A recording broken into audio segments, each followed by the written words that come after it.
Welcome to the FWOT Show on the Coil Entertainment Network, fixing the planet one idiot at a time. Yes, slightly new catchphrase. If you're watching the show on YouTube, you'll notice, hey, a new logo. And with a new logo, of course, new stuff at the FWOT shop. Go to the website, thefwotshow.com, click on the t-shirt, click on the cup.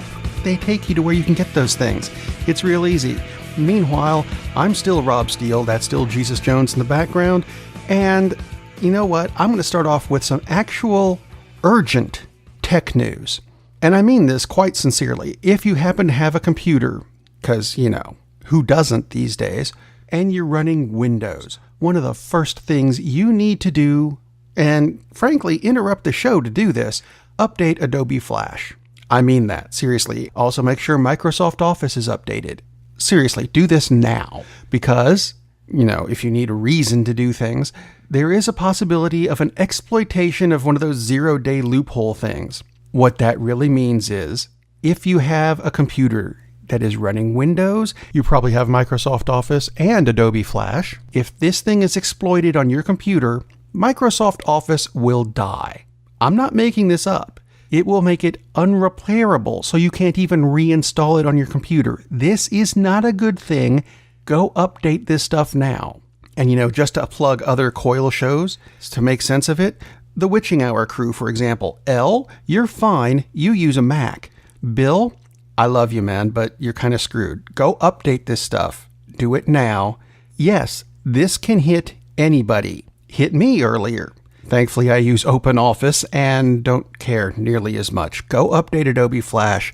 If you need to, Google Adobe Flash Update and follow the instructions. It's fairly simple, but it is important. I don't want you to get as screwed up as, you know, the U.S. is getting, mostly due to some guy that I'm still going to call Agolf Twitler. Yeah, Donnie Trump. Agolf Twitler fits him so much better, though. Did you see him last week trying to sing God Bless America? I thought that was one of the funniest things I've ever seen because he doesn't know the words. President of the United States doesn't know God Bless America. Oh, bless his heart. What a twit. And of course, now he's in some sort of meeting with Kim Jong-un. And I'm going to paraphrase here.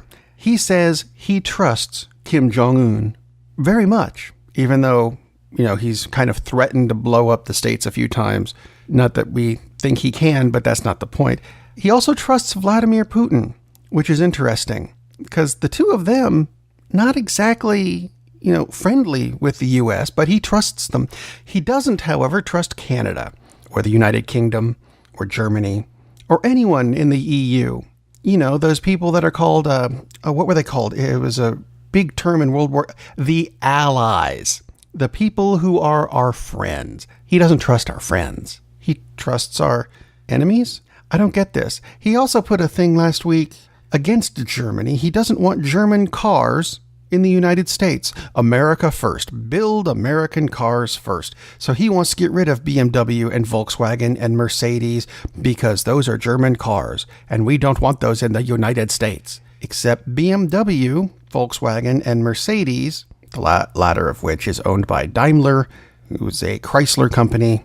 Yeah, all three of those actually have rather impressive manufacturing plants in the States and employ 50,000 American workers.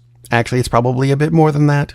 That's just the round number. So technically, while they're German companies, they're U.S. cars. You moron. And it's things like this that make me wonder, why don't things like, you know, him enjoying the company of our enemies but not trusting our allies, why doesn't that worry the GOP? Why are Republicans going, oh, he's perfectly fine?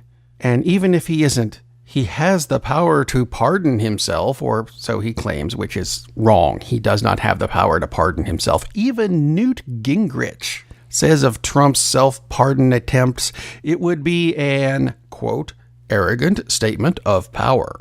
Which throws me off a bit, because Newt's still a Republican, right?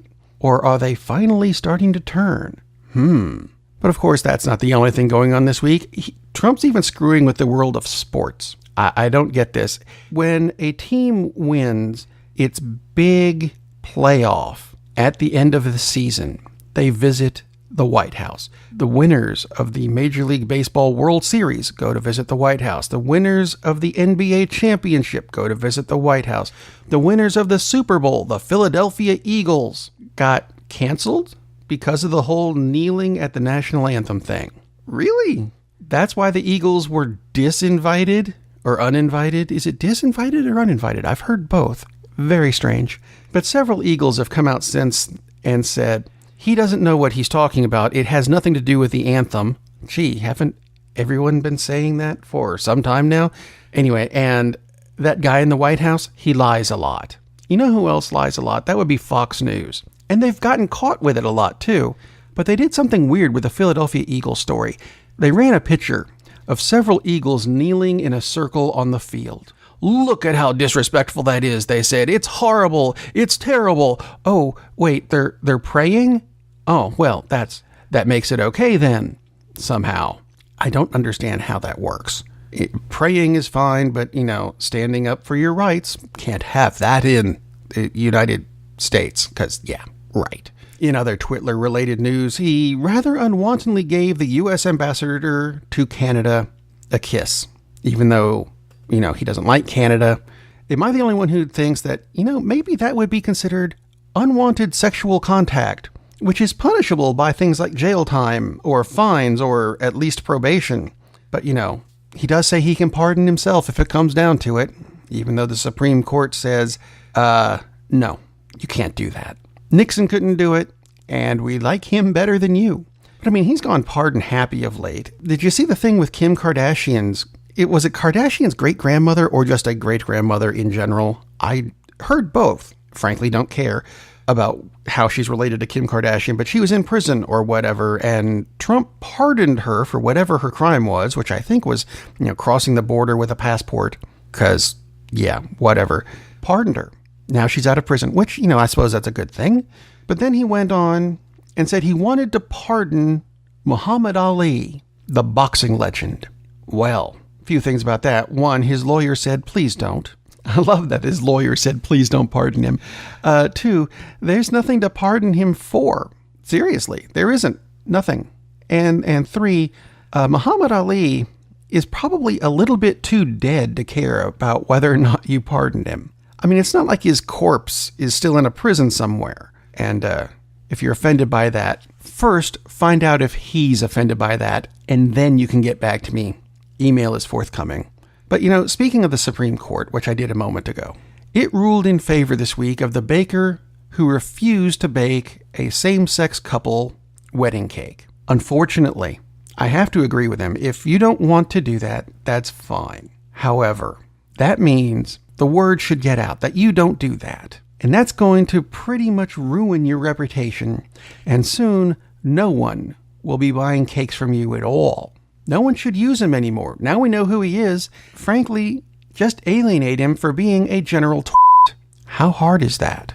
It all stems from ignorance. Oh, wait. Ignorance. Speaking of ignorance, Education Secretary Betsy DeVos, yeah, I'm pronouncing it right, said that the White House's School Safety Commission will not look at the role of guns in school violence, which seems to have confused the crap out of everyone. One of the main problems we're having right now in this country is kids bringing guns to school and shooting people. But the gun, no, can't play a role in safety because, guns don't kill people. And if we're technically correct, unless you hit someone over the head, the gun is not what kills them. It's the bullets. So here's a radical thought. You can have all the firearms you want. Let's make bullets illegal. Your Second Amendment doesn't say shit about bullets. If you think all the Trump stuff is kind of stupid, let me top that. Earlier this week, in Clarksville, Tennessee, around 8 a.m., a woman was driving a horse-drawn buggy, 'cause it's Tennessee, down the road when her horse got spooked. And the good news is she jumped out of the buggy. She's fine. The horse, on the other hand, took off, ran over several stop signs, and eventually decided for some reason to collide with a parked car, which flipped the buggy. When was the last time you ever heard of an Amish person in a car accident while they were driving? Because technically, even though she jumped off the buggy, she's still considered the driver. I've never heard that before. But that's not the only stupid thing I heard this week. We also have the International House of Pancakes, or IHOP. IHOP. P is in pancakes, in their name. But they've decided to change their logo to IHOB. IHOB. And people have wondered, what does the B stand for? International House of Because? No. They announced, finally, because this was out for a while, before they finally said what the B stood for. A lot of people thought breakfast. They serve breakfast. They're screwing up their logo, which has been there for, ever. No. It is now the International House of Burgers, because they sell those. They've actually pretty much always sold those, and I'm not sure they needed to change anything at all. Although I was amused by this. Chiquita, the banana people, ran an ad using the new IHOB logo, claiming it stood for bananas. Good for them. International House of Bananas, because, we could use one of those. Just so you know, it is still technically IHOB, and they'll be changing the signs back. Thanks for wasting our money. Appreciate it. How about some good news? I really liked this story. There's a young woman named Haley Dawson who just turned 8 years old, and she was born with a rare birth defect called Poland syndrome, giving her an underdeveloped pectoral muscle and missing some fingers on her right hand. Now, that's not the good news. Her parents contacted UNLV's Howard R. Hughes College of Engineering for help. This will make sense. And over the past 3 years, students and faculty have designed multiple 3D printed hands, which Haley can use to grab things and pick up things and even throw things. Throw things like baseballs. And she has a dream of throwing out the first pitch at every major league ballpark. Not at the same time, just, at some points during the season. This past week, she crossed off Coors Field in Colorado and Oakland's Rickey Henderson Field. See? That's actually making 10 off the list. 20 to go, and that is cool. Now, if you agree with that, or disagree with that, or have any comments or questions or ideas about the show, contact me. Go to the website, thefwotshow.com. There's buttons for Facebook and Twitter if you want to contact me that way. There's a button for email. Of course, the email address is rob@thefwotshow.com. You can use any way you want to. Send me a carrier pigeon. I haven't gotten one of those in a while. While you're on the website, click the buttons to subscribe to the show through iTunes or the Google Play Store or YouTube. I think there's several other places there too. However you want to subscribe, just subscribe to the show because it's fun. And don't forget to click on the new FWOT shop where there's new stuff. There's new shirts to go with the new logo. There's new coffee mugs to go with the new logo. Even a new hat to go with the new logo. See? Get the stuff. It's on sale. Pick it up while it's on sale. It's cheaper that way. Funny how that works out. In the meantime, I'm going to leave you with a bit of tech news that's actually really cool, even though it starts with something that people think is stupid. And that thing that they think is stupid is Pokemon Go, which is called an augmented reality game, where it uses the camera on your phone to put a Pokemon somewhere within your visual range that you can catch with a little animated ball. People think that's a stupid idea. Augmented reality is horrible, there's no point to it, it's just for silly games. Oh yeah? How's this? A Canadian company called eSight has created an augmented reality pair of glasses that allow people who are technically, not completely blind, but technically blind, to see again. Think of Geordi LaForge from Star Trek The Next Generation.